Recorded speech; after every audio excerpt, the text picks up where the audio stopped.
webcast is now starting. All attendees are in listen-only mode. Welcome, everybody, to the California Product Stewardship webinar. I'm Bob Hollis, providing technical support today. The webinar is being recorded, and so all attendees are muted by default.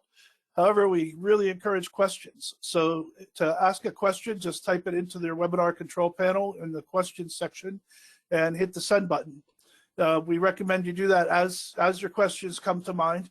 A lot of them might be covered in the content, but just in case they aren't, we'll be able to get to them later and you won't forget your question.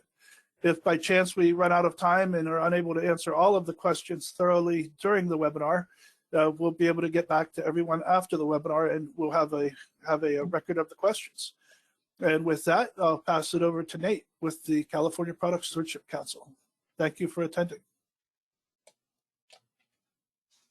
Great, thank you, Bob. And can everyone see my screen okay? Not yet. One second, Nate. You should have a prompt to show your screen. There we go. Thank you again, Bob. We really appreciate it. So yeah, welcome to one of CPSC's webinars. We have a webinar series. This one's titled Extended Producer Responsibility and the Stewardship Spectrum, where we talk about what it means, how do they work, what works on each of the popular EPR and stewardship programs in California. Without further ado, I'll pass it off to Doug. All right, thanks, Nate. Okay, welcome everyone. Thank you for joining the webinar today. Hopefully you'll get value out of this, and certainly if you have any questions, like Bob said, put them in the chat, or even after this webinar, if you have any questions, feel free to contact any of us staff members and we'll be happy to answer your questions. So I'm going to go quickly through these first few slides just to kind of show who we are. So CPSC, we're a mighty band of 4 folks that are trying to get things straightened out in our waste and recycling world. We have a 14-member board, currently 2 vacancies, but you can see the executive committee there. And then the next slide, thank you, Nate, is showing the rest of our board members, and they come from a variety of different backgrounds. Most are local government representatives, cities and counties, but we also have some private sector representatives. And again, we are looking for a couple new board members. We're going to be recruiting soon for those, so stay tuned in case you're interested. And then I always like to thank our funders, especially our cities and counties, districts and JPAs, because without you guys, we would not exist as an organization to be able to do the work we do. Of course, also our private sector sponsors as well are very important to us. And so you can see the variety of folks that are there. If you don't see your logo there and you're in the private sector and you'd like to see it there, please get a hold of us and we'll see what we can do about getting your logo or your name up on there. Next slide. Okay, so just a reminder of what we're all about here at CPSC. Our mission is basically to take a governmental and ratepayer financed waste management system and shift the cost of end of life of products away from that system to the manufacturers who actually design and create these products that we buy every day.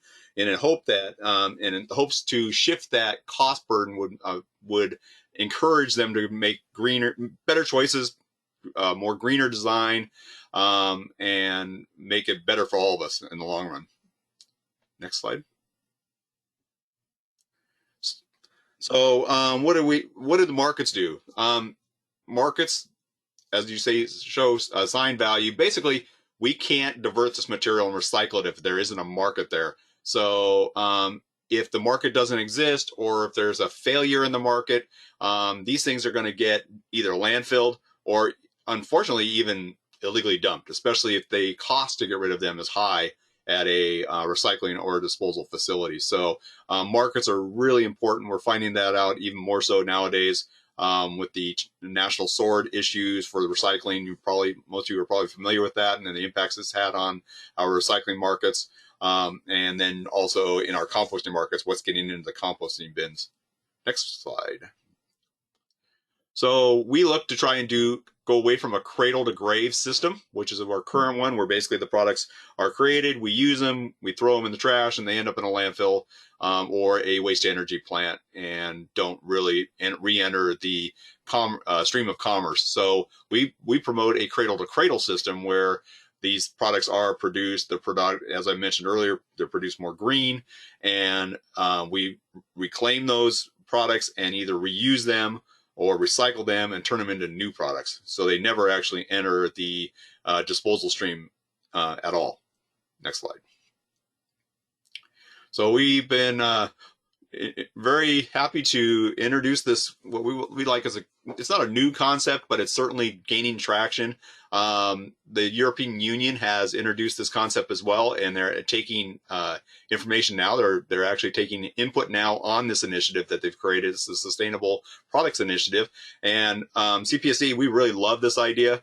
And as you see, we're looking to try and encourage more durability, more reusability, more repairability, and more recyclability in that order for products that are produced here in the United States or brought into into the United States and sold in commerce. The European Union has one more item they've added to theirs, which is energy efficiency. And we're keeping that one off of here for now. We do believe it's important, but we already kind of have like the Energy Star program. So a lot of our programs are already kind of set for energy efficiency, and plus it's a little vague right now what they mean by that. Do they mean the products have to be energy efficient, or do they have to be made through energy efficient processes? So that's a little vague right now for me, and so that's another reason I haven't included it here. We'll see how that vets out, and then maybe we'll add a double E to this concept as well later on. Next slide. Okay, we have a couple different types of products of stewardship. I want to call it product stewardship. So there's the product stewardship, which is it's usually voluntary or mandatory, but there's usually a visible fee. So that visible fee is what we pay at the check stand. So if you look at paint, carpet and mattresses, which we'll cover today, those all have visible fees. If you look at e-waste for monitors and TVs, those have a visible fee. Tires have a visible fee. So those are all what we would call as product stewardship, and they require a lot of oversight. Whereas EPR, the true EPR system, is always going to have to be mandatory. We have not seen any industry that's come along willingly to do and voluntarily to do a true EPR system where they are funding the whole program, taking back their products at their cost, and doing what needs to be done with those products in an environmentally sound manner. What we do like about these is the price is embedded in the cost. So if you buy a product, that cost should already be embedded in there. And so if you're a company that's making a greener product, you may see less money or costs at the end of life, and therefore you can pass on those savings to your customers, whereas your competitor may have a higher cost at the end of life and they have to pass on those costs to their customer. And so it may help. And then also there's a lot less oversight needed when it's a true EPR program versus something that's it's a more of a product stewardship visible fee program. Next slide. So you may have seen this spectrum before. It's in a new format. Our staff here at CPSC has done a great job of reformatting our spectrum and we're actually introducing this, I think, for the first time. But basically what this graph or what this chart tends to do is it kind of shows where things lie. Where do the producers, retailers, and local government lie versus consumers? Where are they on the spectrum? How many of the programs in California, the 11 programs we have, I think it's 11, actually it's more than 11, of the programs we have in California, how many fall over on the extended producer responsibility side of the spectrum versus over on the product stewardship side of the spectrum, and where do they fall what falls right in the middle? And so you can see like rechargeable batteries is pretty close to extended producer responsibility because the battery industry does have to fund and a program to collect rechargeable batteries, but because it's not always all the way over on the far left because they're not taking all batteries. They're only taking rechargeable batteries. The California Bottle Bill Program, it's run by the state of California, Cal Recycle, and it's right in the middle because there's a visible fee. It's the deposit system that we pay that we hope to get back when we redeem our bottles and cans. And then there is also a producer contribution as well for the types of materials they choose to package their products in, their colas, their sodas, their beer, their wine, not their wines, their beer, whatever their product they're packaging, they're using can impact what they have to pay into the system. And then finally, on the far right, we go towards more of the visible fee type programs I mentioned earlier, like carpet paint and mattresses, e-waste. And then we finally, over on the far right, we have refillable propane cylinders. This one is product stewardship, but the problem is it's only for reusable cylinders. We still have 4 million plus just single-use disposable propane cylinders sold in the market every year, and those costs are not being covered. For the local government folks on the webinar today, you probably know very well how much this costs you to get rid of these propane cylinders every year out of your household hazardous waste facilities. If you're in the state park system, you're dealing with these on a regular basis. We'll cover some of this stuff in more detail as we move through the presentation. Next slide. Okay, so there are a lot of EPR and product stewardship laws out there in the United States, a lot more over in the European Union, but California leads the nation in the number of EPR and product stewardship programs. Over on the far left, you'll see that I've flagged by arrows which ones are which, and which ones the California has, and some that are actually not on the Product Stewardship Institute's map are the three at the bottom, which are the beverage containers, tires, and product retail or recall. So we have additional ones they didn't have on their initial list. So I wanted to get those, certainly get those in there. Next slide. So what are the two EPR laws and the true product stewardship laws we have on the books right now? The first one was the Pavley Bill of 2005. It's a Rechargeable Battery Recycling Act. We'll cover that in detail. That's currently run by Call to Recycle. They've been around for a long time. You may have a box or two of their boxes in your locations that you're collecting batteries in. Then we have a variety of other true EPR programs that have been passed over the years. Not a lot from 2008 until 2018, when CPSC was successful with the Senator Jackson and Assembly members Ting and Gray to get a bill passed to require the pharmaceutical and sharps industries to take responsibility for the end of life of their products. So we have SB 212 that has finished the regulatory process and is currently sitting in a waiting for the stewardship organizations to be formed and submit their plan to Cal Recycle for implementation of the program. So we're watching that very closely as this program progresses. This is one of our crowning achievements. CPSC is very proud of SB 212 and Senator Jackson and Assemblymembers Ting and Gray for stepping up and getting that program going.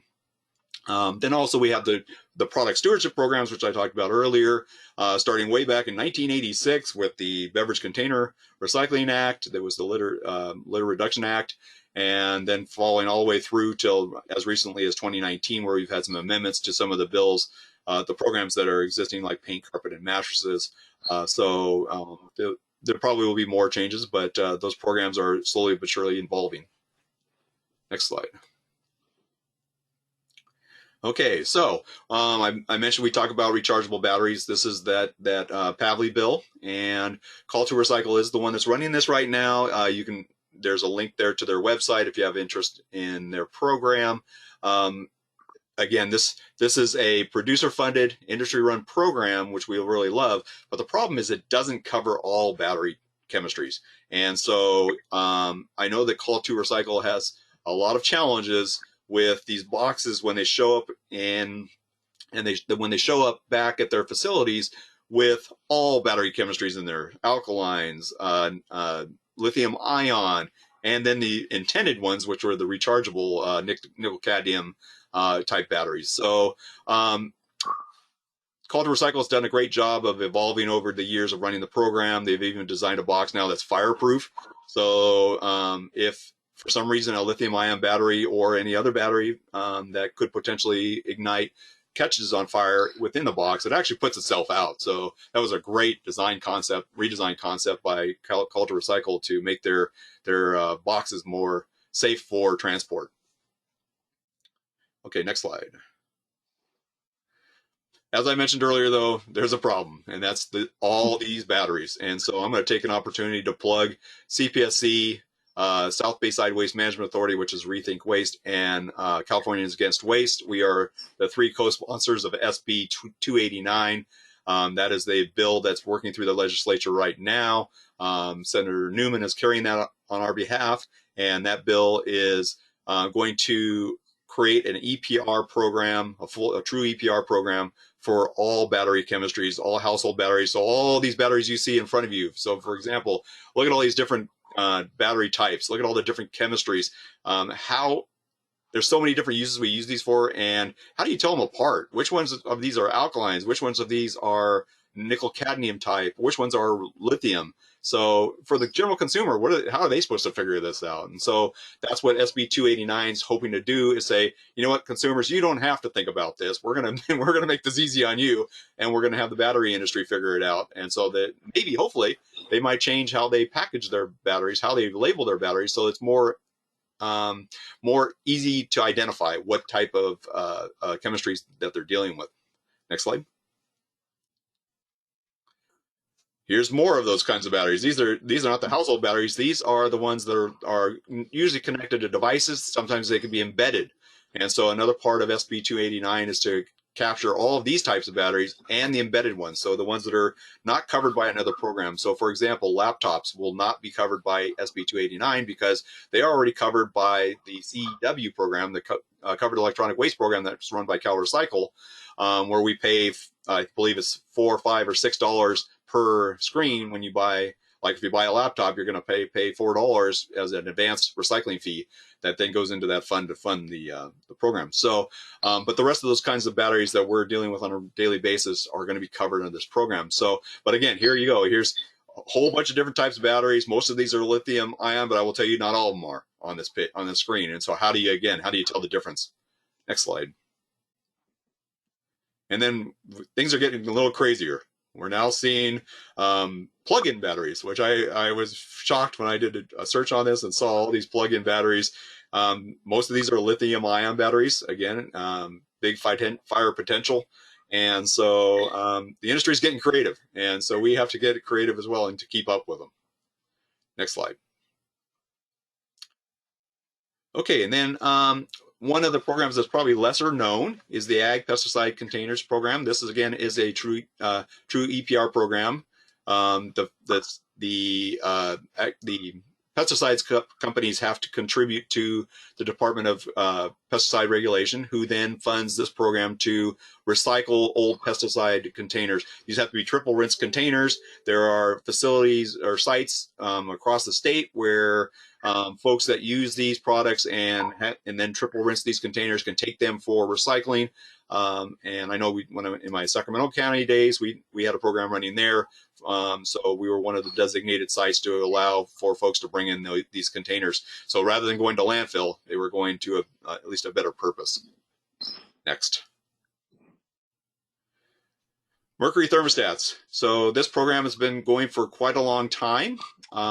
It's been nominally successful, and TRC, the Thermostat Recycling Corporation, has been running this program under the oversight of DTSC. But again, it is capturing a small percentage of the thermostats that are being removed from walls on an annual basis. There's approximately 600,000 thermostats sold every year in California, and they are collecting roughly 30 or 40,000 of those each year. And so you can imagine, and granted, some of these are going on new construction, these 600,000 per year, but there are other ones that are being taken off of walls, and where are they going? So there is another bill in the legislature right now, AB 707, that's covering this particular program. So you might want to take a look at that one as well to see what's going to happen with that program moving forward to make it more successful and make it easier for folks to recycle these thermostats properly rather than them ending up in landfills or into waste energy plants. Next slide. And Nate, I think you're up. Yeah, pharmaceuticals and sharps. So I've been giving this presentation for about 2.5 years now. I've got a lot to say on the topic of pharmaceuticals and sharps. I wanted to provide you with some background on SB 212 first, just to give you some context. Doug mentioned it briefly earlier, but it was signed into law in 2018 and really requires a statewide EPR program for pharmaceuticals, meds, and sharps, and it's producer funded. So I'll start by saying that unwanted and improperly managed drugs and sharps are a really big public health and safety and environmental problem, especially at the end of their useful lives. Everyone's aware of the negative impacts that these products have on water quality, sanitation, and solid waste, issues surrounding those, hazard issues for those workers that work in the recycling industry, not to mention the risk of drug abuse by people who find unwanted drugs in medicine cabinets and drawers. The list is long, and I could certainly go on.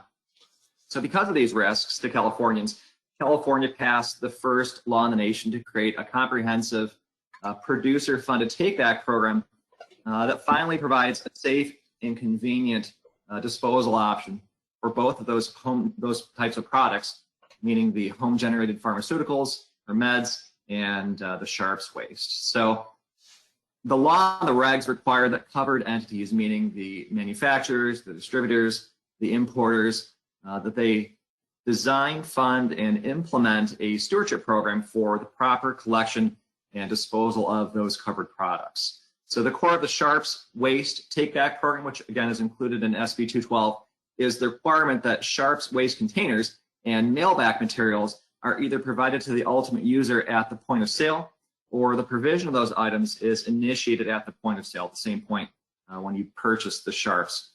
This is super important because it ensures convenience for consumers. And if anything dictates the success of an EPR program or even a product stewardship program, it's convenience for the consumers. So that's really one of the big reasons why we believe that this program will be a big success. The core of the pharma take-back program really are the various required minimum standards. You might have heard a few of these before. One would be that there's one bin required for every 50,000 people, or a minimum of 5 bins per county, and an opt-in for any DEA-approved location that wants a safe disposal med bin. They'll get their free new bin from the stewardship organization within 90 days, and that's all written into code and regulations. In this example of EPR, the government really sets the rules and the requirements, and the stewardship organizations are then required to organize, fund, and simply get it done.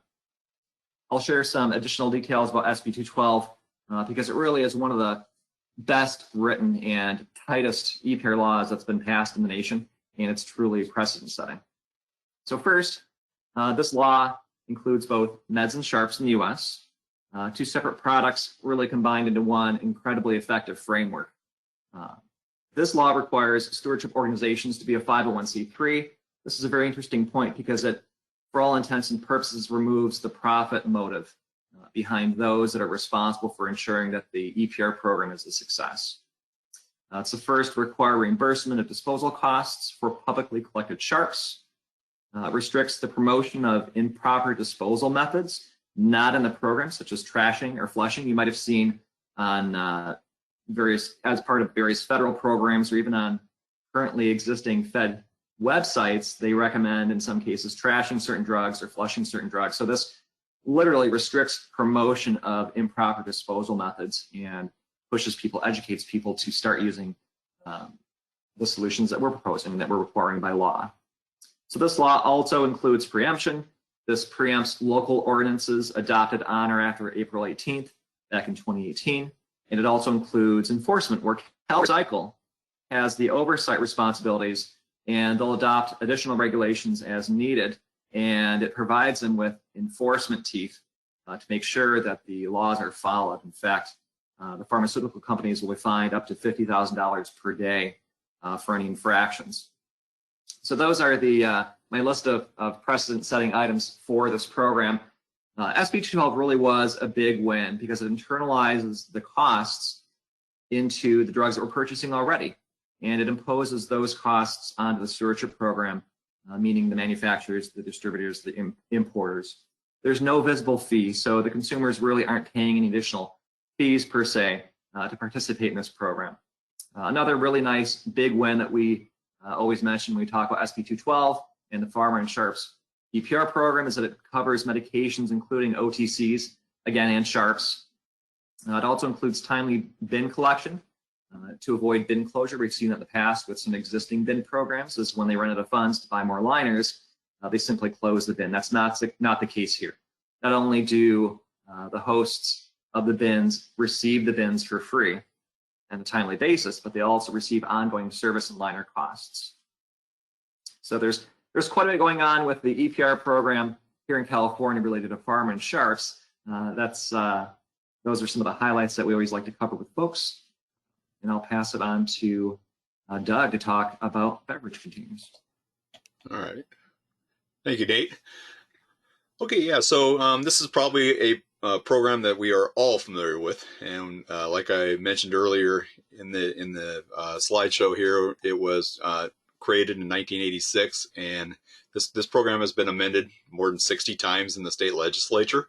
It is a good program. It definitely makes sure that the majority of our bottles and cans don't show up on the side of the road, at least not for very long, because there's folks that want to pick them up. Right now, we currently have a 5 cent to 10 cent charge or deposit charged at the point of sale. There's been talk about raising that to 10 cents. There may be, there's legislation out there contemplating that. Today, there's several bills addressing the bottle bill. As you may be aware, here, one of the problems with this program, and it's primarily due to statute, previous statutes and how they were worded. This is why it's very important to make sure any new bills are worded as concisely as possible to make sure you don't have unintended consequences. So one of those that we've seen is a more than 50% reduction in the number of redemption centers across the state.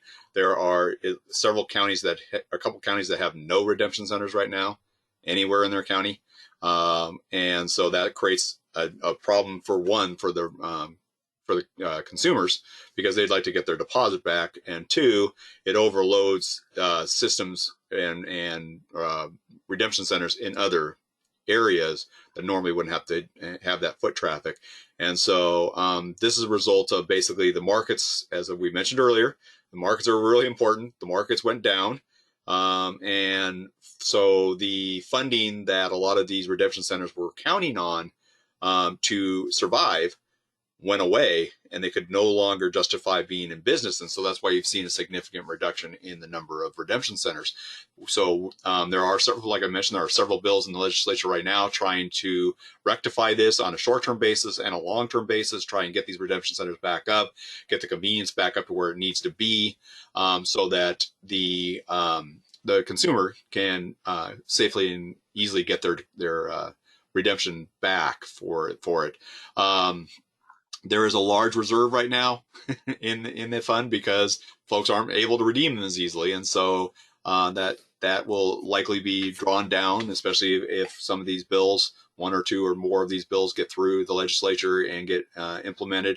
But there's also some trickiness to getting this program redesigned, and there's one bill in the legislature right now, SB 38 by Senator Wieckowski. He has introduced a bill that's going to take the whole program, turn it on its head, model the Oregon program, which is a very good program up there in Oregon, and has a lot of really good components to it that would work really well in the state. But then there are some other parts of it that will be problematic in the state. And one of those is that right now, the current system funds the curbside programs, the blue bin. There's a lot of money that rolls into there for the bottles and cans that end up in the blue cans. And the Oregon model, when they introduced their program, they never introduced payments to the curbside program. So the curbside programs never became dependent upon that funding source. Unfortunately, we have. And so for cities and counties who have a blue bin program, if that funding was removed from the haulers, they're going to have to pass those costs on to the cities and counties, which will then have to pass them on to the ratepayers, which is very problematic because we're already seeing rate increases at the curb because of China National Sword, which has dropped the recycling markets, and then also SB 1383 for their organics recycling. So those are pushing rates right now. And so to add another cost or remove another funding source from the blue bin would just add more costs that would have to be passed on to those ratepayers. And so it's very tricky to get these things right, and it can take years of revisions to get them perfect. And so with that, I'm going to move on. Another program that's run by CalRecycle, which I mentioned earlier, is the tire program. So here, when you buy a new set of tires for your car, you're going to pay $1.75 per tire as a advanced recycling fee. That goes into the fund to try and find new sources, new uses for these tires that we generate every year on our vehicles. So that's to do grants, to do cleanup of waste tire piles. CalRecycle divvies up that money in a variety of ways as the statute requires them to do so.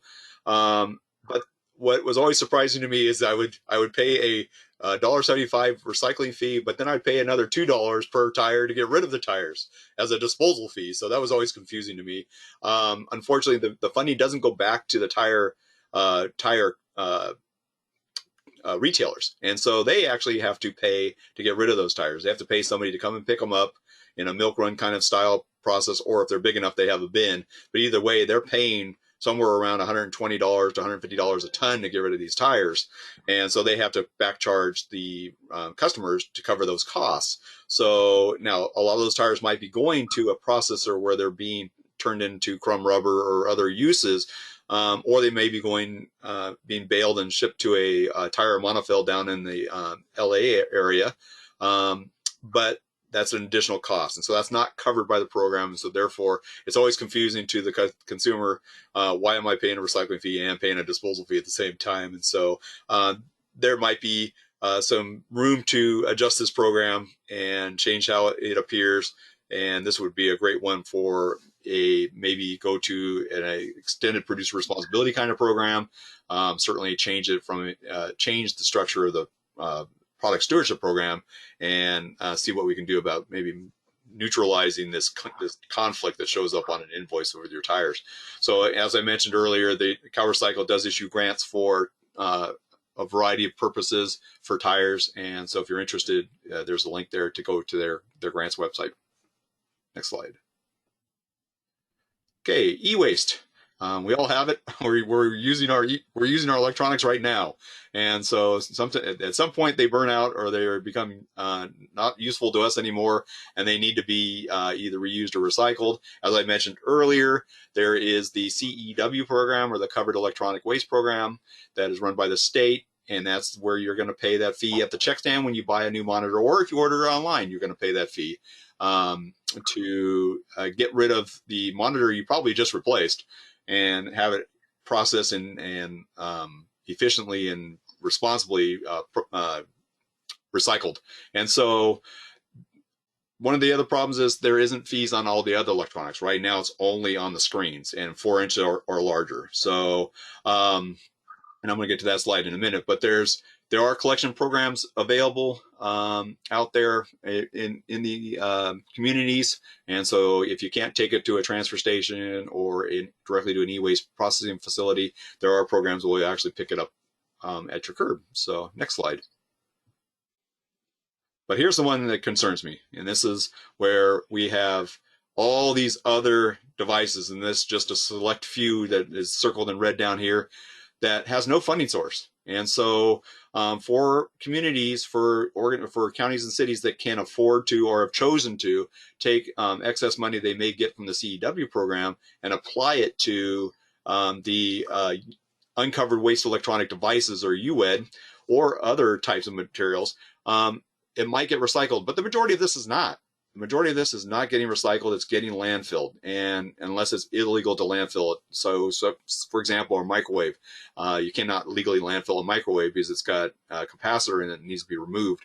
But once the contaminants are removed, it's legal to landfill that microwave if there's no value for it. So these products need to have some kind of a covered program as well. CalRecycle ventured upon their Future of E-Waste project. I believe that was back in 2009. I could be wrong on the date. But it was to try and look at ways to expand the e-waste program to capture these other devices. And in that study, or in that Future of E-Waste document, they had 9 recommendations. 8 of them required legislative change. And so that means we need to get legislators interested in this program interested in this issue and see that all these other products might be getting landfilled and probably could be diverted if the program was expanded. CPSC typically wants to go the true EPR route, so we'd like to see the electronics manufacturers actually do pick up that funding for recycling these other products rather than expanding the visible fee program.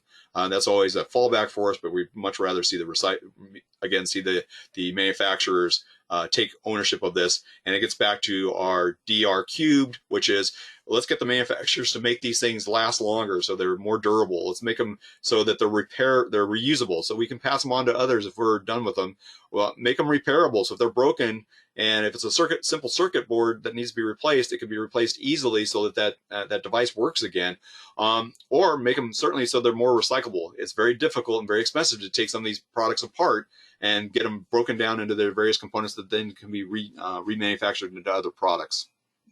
Next slide. Okay, I think Joanna's up. Thank you.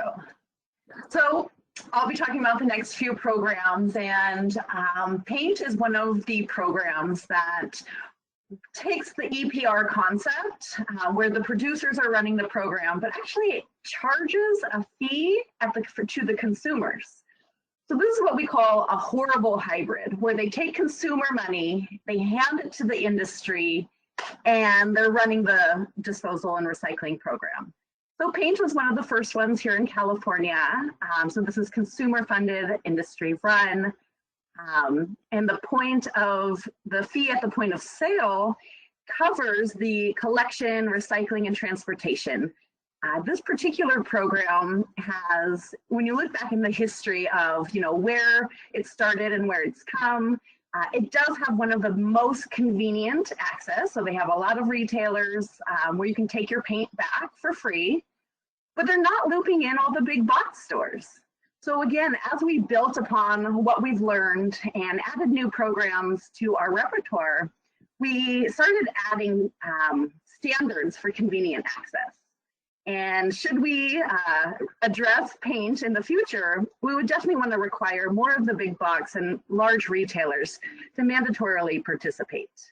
One of the other things that we learned from this program is some of the dangers of handing consumer money to the industry group. Paint Care was found non-compliant and sued the state, and they used the fee money to pay the legal fees for not only themselves, but also Cal Recycle as they lost the suit. So again, learning from the history in California and the history of these stewardship programs is how we've really built up to what Nate mentioned as one of our most proud EPR programs is definitely Medicine and Sharps. Next slide.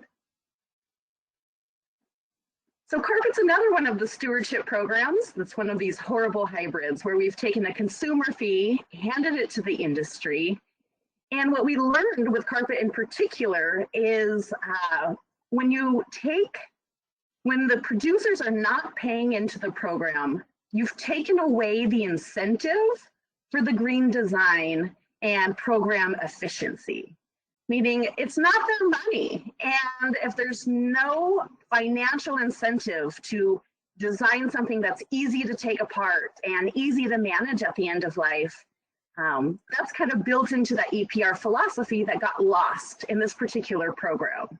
And some of the evidence that we've seen, for example, when they first introduced the plan, it was at 5 cents per square yard, which was clearly not enough money to actually implement the program. We are now up to 35 cents a yard, and the question still remains, is that enough money to collect the carpet, to get it to the recyclers, and to get it at the volume that our recyclers need? We've been hearing for the last few months, especially as these multi-million-dollar recyclers are opening in California, that they are not getting enough carpet to run their technologies. So what we've seen, again, looking at the history of this particular program, CARE, which is the Carpet America Recovery Effort, has been running the program since its start in 2011, But CalRecycle found them non-compliant, meaning their program did not meet the legislated standards from 2013 to 2016.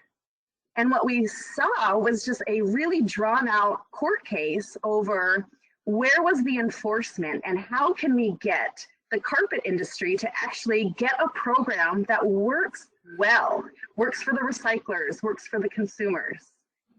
And so as that was being drug out in the court, that gave us opportunities, and one of our co-founding directors, Heidi Sanborn, went to the National Stewardship Action Council, and they sponsored 2 legislative updates and cleanup bills for the carpet program.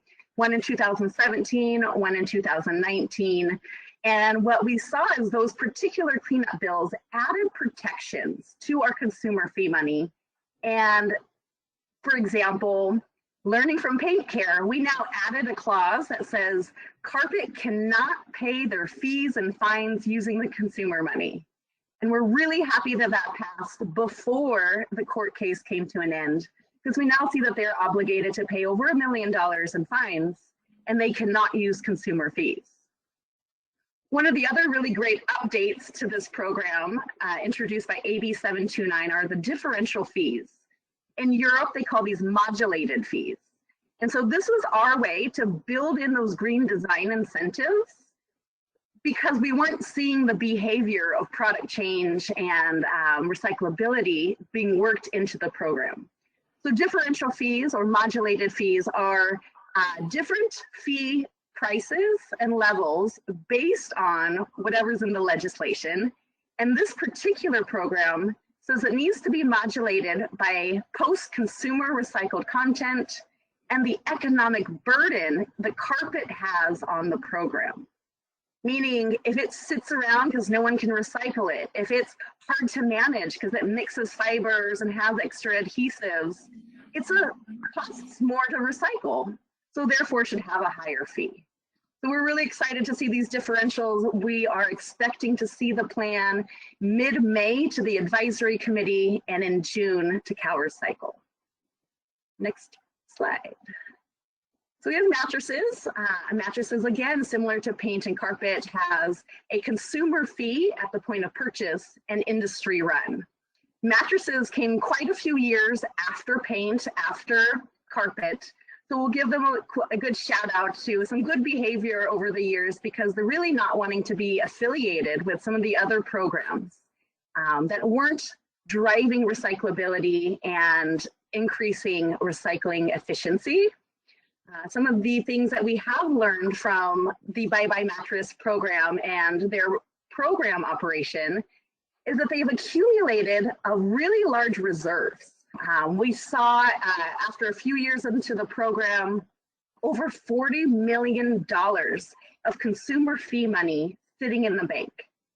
And so again, we approached the legislation with a cleanup bill, AB 187, and that wasn't particularly sponsored by CPSC, but we really got involved because we wanted it to replicate the carpet. So we wanted to protect the fee money. We wanted to create a transition account. So the money, they must keep a minimum amount of money in a trust or an escrow should there be an instance where this program operator is kicked out of California and found non-compliant. Again, we learn from past programs to build and improve upon future ones. When we saw the carpet program and CalRecycle not having the authority and the pathway to kick a program operator out, that's when new legislation is sometimes the best option to give them the tools that they need to correctly and impactfully enforce these programs. So again, mattress program's doing really well. Some of the best leverage in this particular program, it has an illegal dumping clause, meaning they must use the money to address mattresses that are illegally dumped in the state. This is the only stewardship program that has a reuse standard. So as we look into other programs in the future, whether it's textiles, furniture, we want to start building in more reuse and repair. And mattresses is one of those programs that has really set really good precedent for those particular sectors. Next slide. Okay, and this is the point of the webinar where we open it up to questions. Anybody who may have a question can submit it via the question functionality, which you should see on your screen. I do have one question on my list so far, and it pertains to the recording being available after the webinar. Yes, this is being recorded, and we'll certainly share that with folks either through our website or through YouTube or through both. We'll also likely share it with our listserv. So if you're not yet on our listserv, please request to join our listserv, our stakeholder listserv or associates listserv, by sending us an email at info@calpsc.org. Hey, why don't you advance the slide one more? Yeah. To help you think of some questions, we provided a short, very brief summary of some of the EPR programs and stewardship programs that we discussed on today's webinar, and just wanted to give you some food for thought.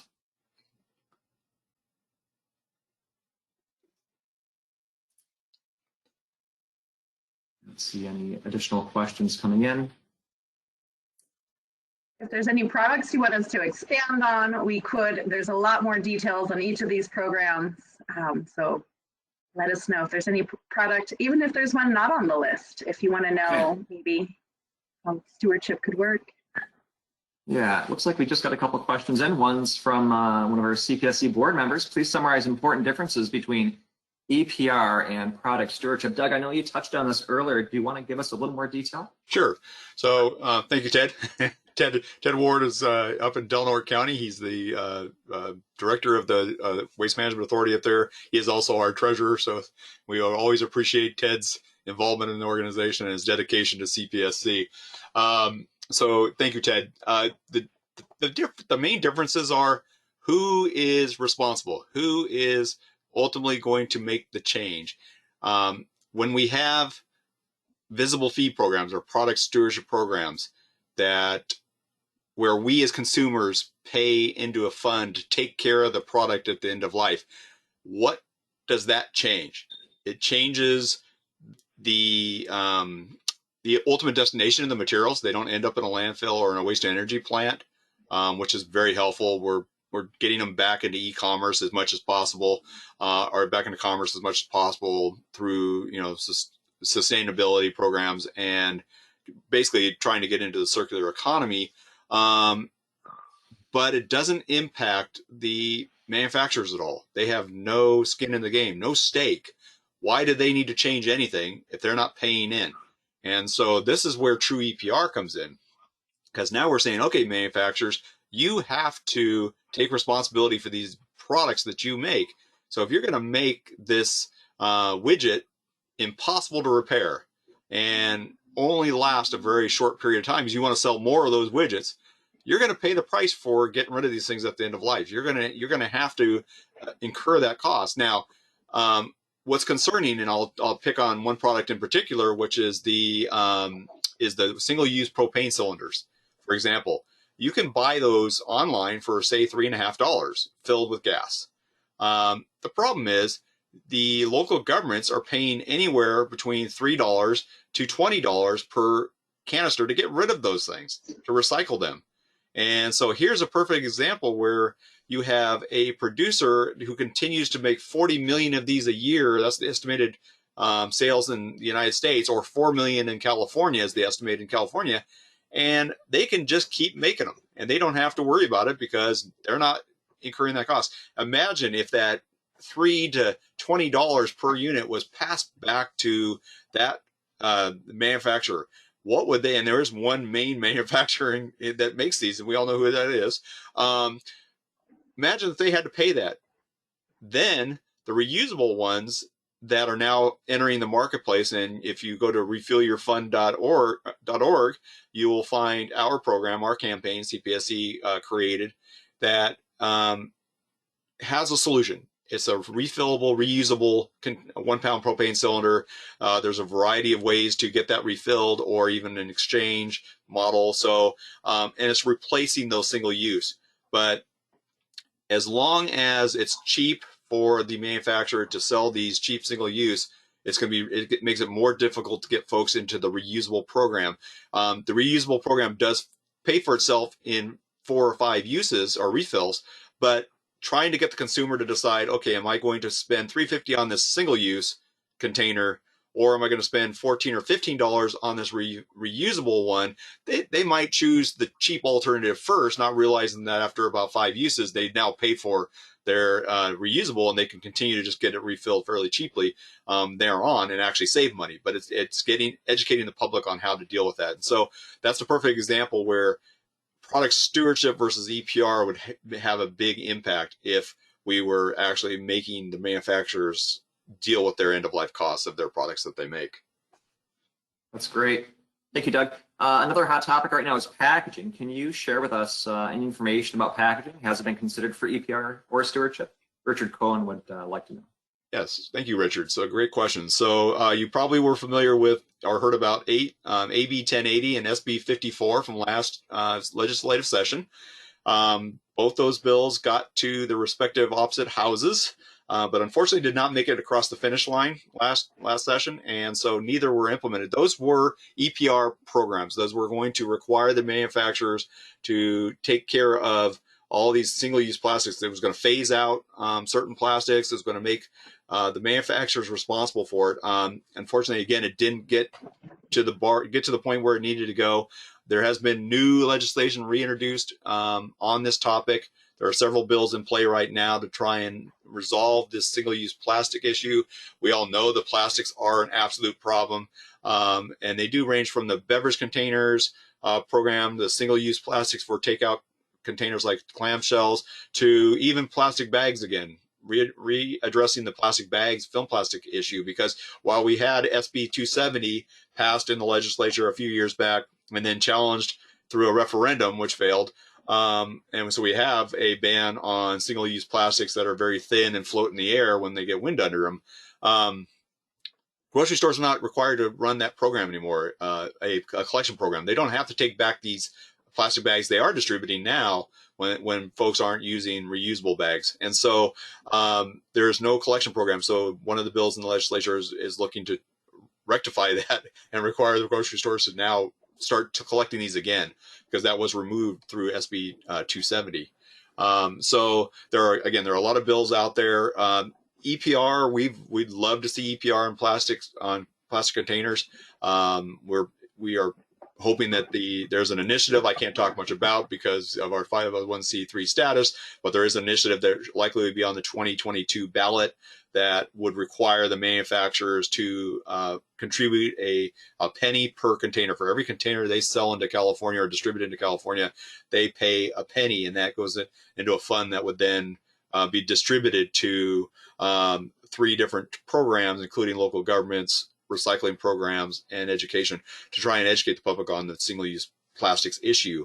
So we're hoping that more will come on that. Absolutely, CPSC is monitoring all these bills closely, especially those that are talking about EPR, to make sure that we have a functional bill at the end of the session, so that we don't have to come back, as Joanne talked about, where there are cleanup bills that we do to correct a deficiency in a program that was introduced, and make sure that it's functional and works for all of us in California.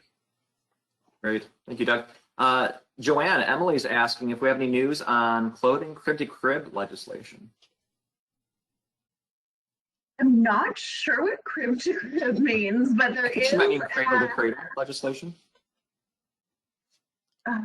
Okay, well, I'll talk about crib-to-crib because there is active legislation right now on children's clothing and children's products, where it's banning the use of perfluoroalkyls, which are PFAS, on children's clothes.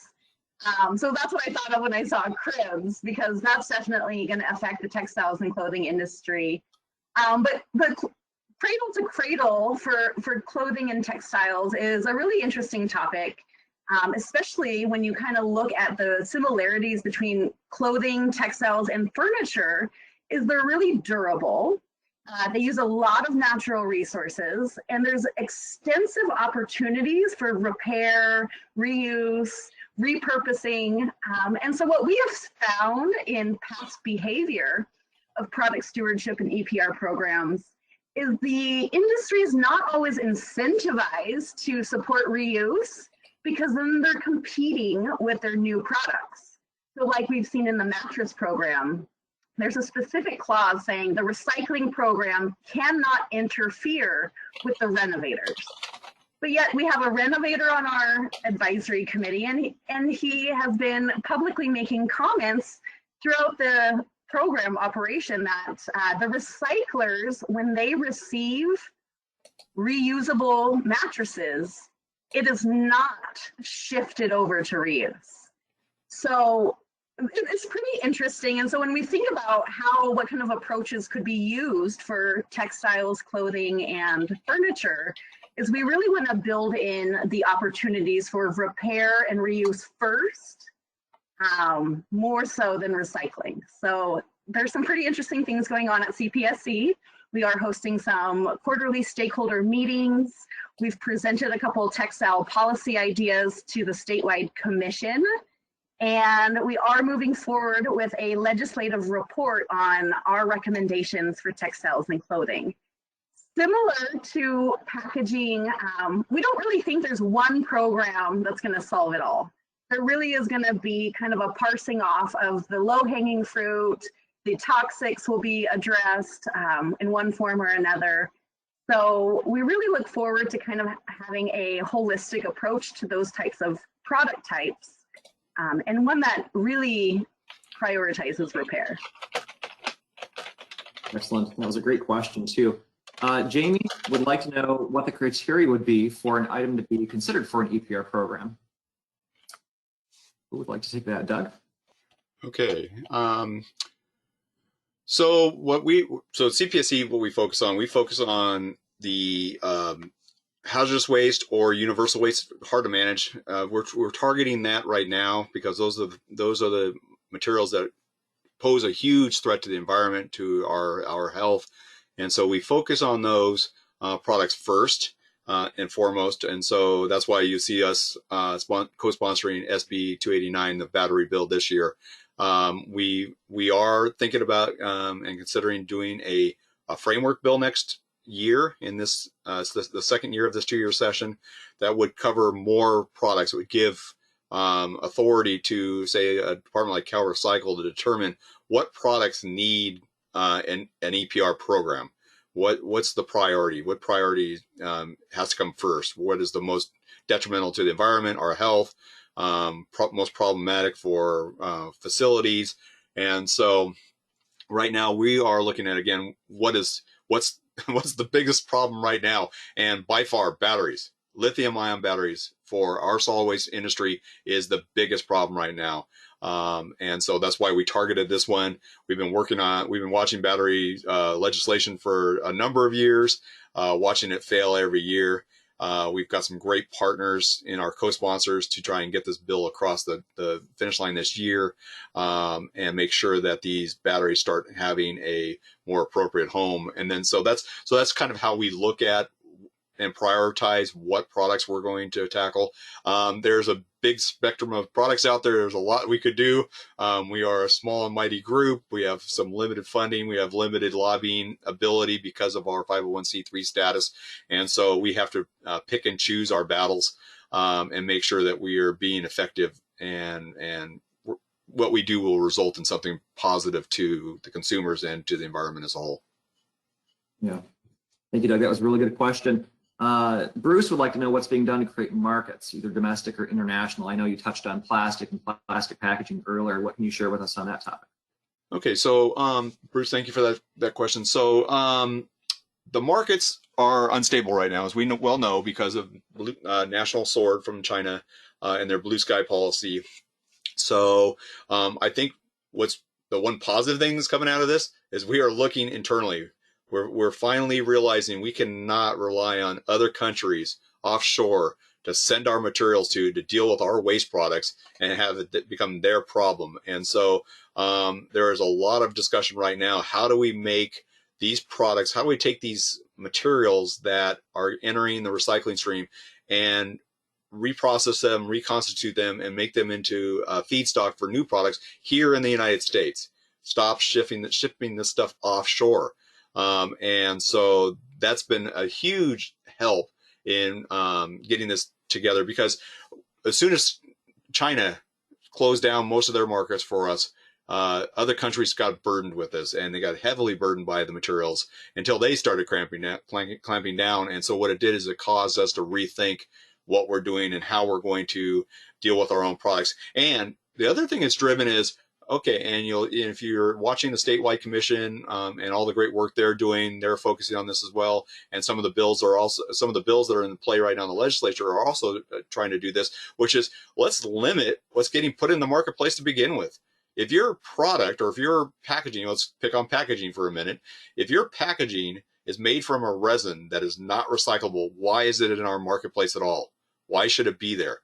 Maybe it should be banned because there are other resins you can use. Maybe they're a little more expensive. Maybe they're a penny per pound more than the resin you're using.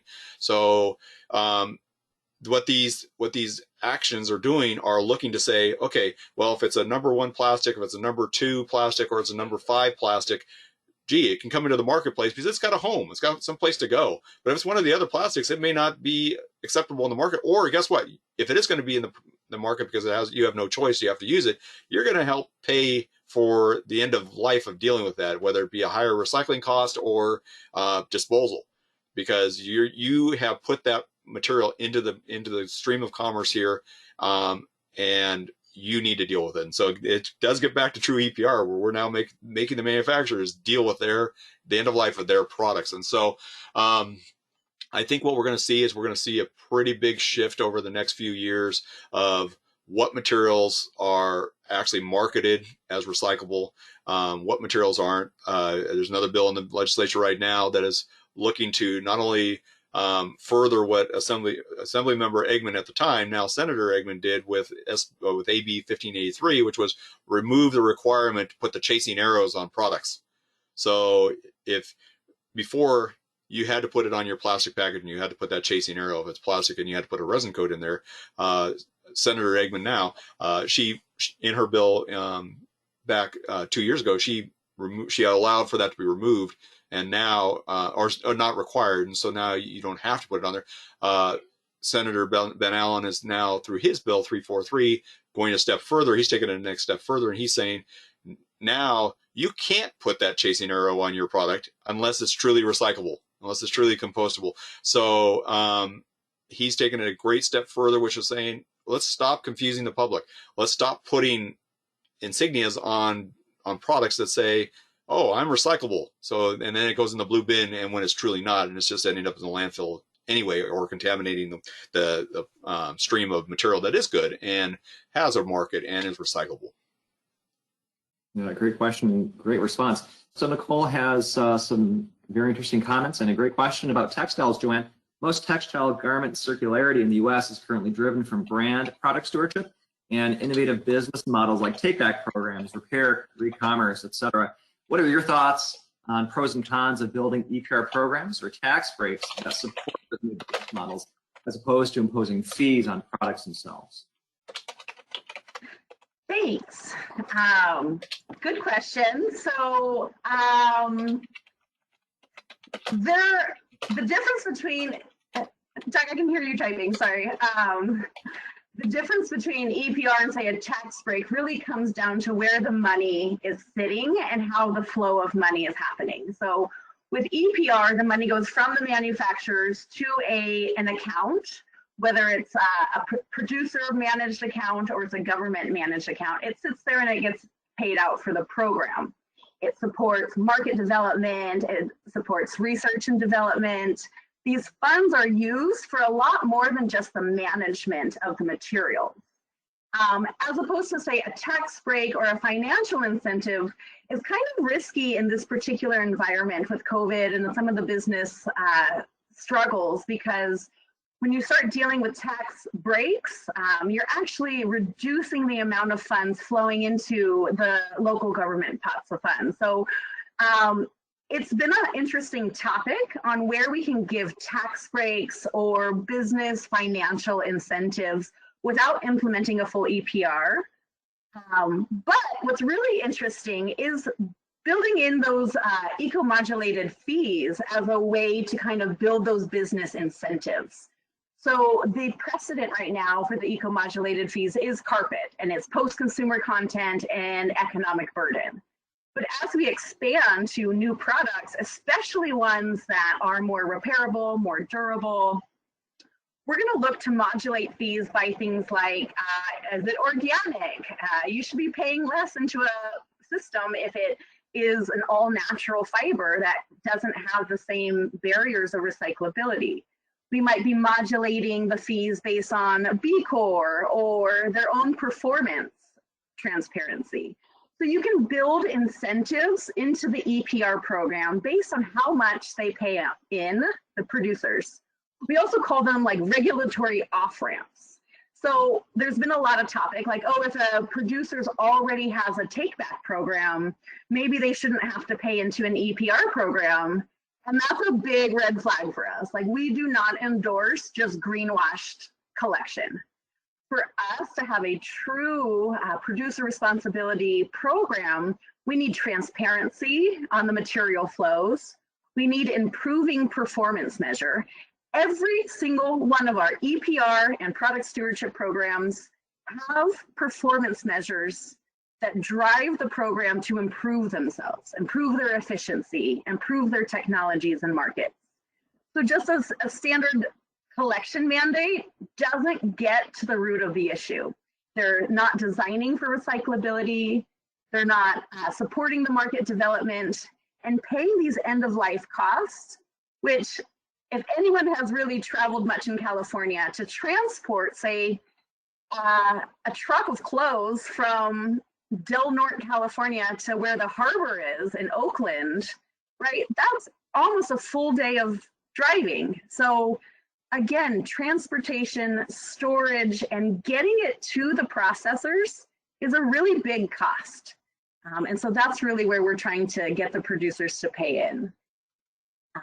So I hope that kind of addressed the business incentives side of it.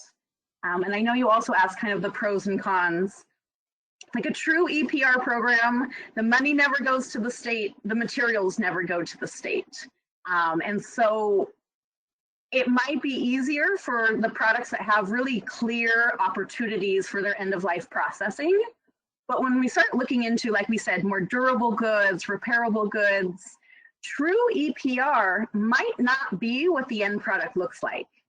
So we've been, CPSC, kind of talking about maybe in some contexts, just calling it producer responsibility, meaning it's not a full EPR program, but they are having some sort of producer responsibility. For example, some of the toxic spills, banning PFAS and improving the toxics, that's a producer responsibility. So maybe not true EPR, but that's a way that we can really address some of the underlying problems of the product manufacturing and supply chain issues. Excellent response. And I think that also applies to Mary's question about EPR for furniture. Those criteria could also be applied in that specific example too. Let's move on to the question from Ted. Would you agree that SB 289 is the single most important EPR bill in this legislative session? Great question. With a very biased response, absolutely. There are other bills out there that are in the EPR world for us that are not being sponsored by CPSC. But in all seriousness, while the plastics that are contaminating our environment are horrible, we need to deal with that. We have a bigger crisis on our hands right now is with the fires in the facilities, because at some point there may be enough fires where insurance companies will completely stop insuring solid waste recycling facilities. There have been many insurance companies that have backed off on insuring facilities, and so to allow this to continue could completely disrupt our recycling infrastructure altogether, and we can't allow that to happen. And so that's why SB 289 is extremely important this year. We're very big fans of 289. Doug and Joanne, Kathleen has a question about the EPR framework bill, the possibility of developing some type of framework for the state to use as an approach. What are your thoughts? Yeah, so I touched on that a little bit. That was our bill idea that we didn't move forward with for a number of reasons this year. One of them was the field is extremely crowded. There are over 50 solid waste related bills, solid waste and recycling bills in the legislature right now. This is unprecedented for us, and for all my friends and colleagues who follow these bills as well, and chime in on these bills. Our heads are spinning. We have so many bills to deal with. And so what we didn't want to do this year was introduce a bill into the legislature that we knew is going to take multiple years. This is not a framework bill. EPR framework bill is not a 1-year process. It's not even a 2-year process. This is a discussion that has to happen over a number of years to make sure we get it right. And we didn't want to introduce a bill like that into a crowded field like we have, so that it would get dismissed almost immediately, and therefore pretty much reduce its importance. And so we decided, we made a conscious decision to hold back and wait until we see a little more light at the end of the tunnel, and deal with all these other issues that are very present right now and need to be dealt with, like the batteries, for example. So, but we do want to do a framework bill, because the product by product approach, while it is somewhat effective, we don't want to go back to the legislature every time we have a product that needs a program behind it that's funded by the industry. We'd much rather have a state agency, a responsible state agency like CalRecycle, make those determinations of what is important, with, of course, stakeholder involvement. We don't want CalRecycle to be able to make decisions in a vacuum either. It will require a bit of stakeholder input to find out, well, what are the criteria being used to make this a priority for CalRecycle, and how does that happen? So there's a lot of details that that would have to go into the EPR framework bill, and CPSC will be working behind the scenes this year to try and flush out as many of the issues as possible before we even introduce a bill next year, to make sure that we hit the ground running and we don't hit huge opposition right out the gate. Great.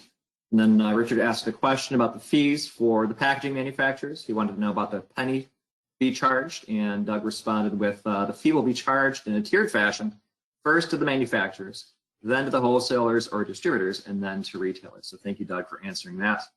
I don't see any other questions coming in. I'll give folks a few more seconds to submit any questions they may have. And while I'm waiting for that, I will remind folks to connect with us.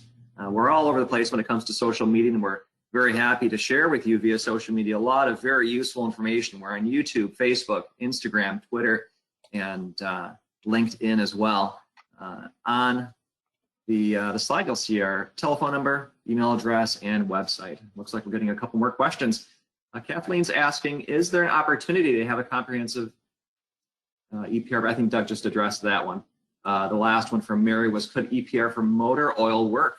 Our motor oil is shipped out and used as bunker fuel, and the containers are obviously not recycled because they're contaminated. We do know of some programs up in Canada that recycle motor oil. Doug, would you like to elaborate on that? Yeah, I would. Mary, excellent question. Thank you, because it reminded me of something I wanted to talk about anyway.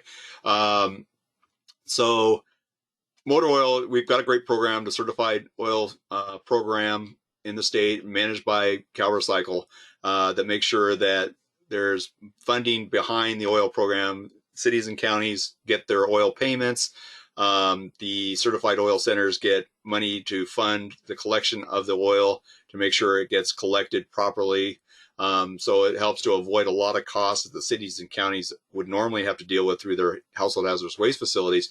What's important is right now there is language in a bill. It's AB1. It's the restructuring of DTSC, and also in the trailer bill that's being considered by the governor's office through the budget process, that would remove fee exemptions for costs. There's fees that are charged by DTSC to permit facilities, monitor facilities, enforce on facilities, etc. Well, those fees currently do not get charged to certified oil centers, household hazardous waste facilities, or to low check programs at transfer stations and landfills. Both of those legislative processes are looking to remove those fee exemptions, and therefore fees would start showing up on those programs, especially the used oil program. And so CPSC has expressed to DTSC during a couple of stakeholder workshops the importance to make sure that those fee exemptions remain in place, especially for the certified oil centers, because those fees will be sufficient enough to cause oil centers to likely go out of, decide not to collect anymore, just to stop collecting oil. And so what we will potentially see is a cascading effect like we've seen with the CRV program, like I mentioned earlier, where we've seen more than a 50% reduction in a number of convenience redemption centers because of economics.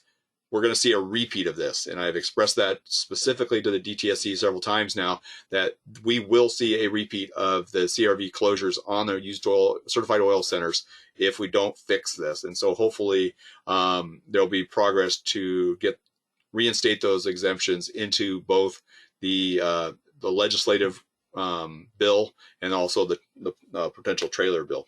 So, but could EPR work for used motor oil? It's possible. One of the problems is we have a program already, and this is where it is important that you craft your legislation and you craft your intent appropriately.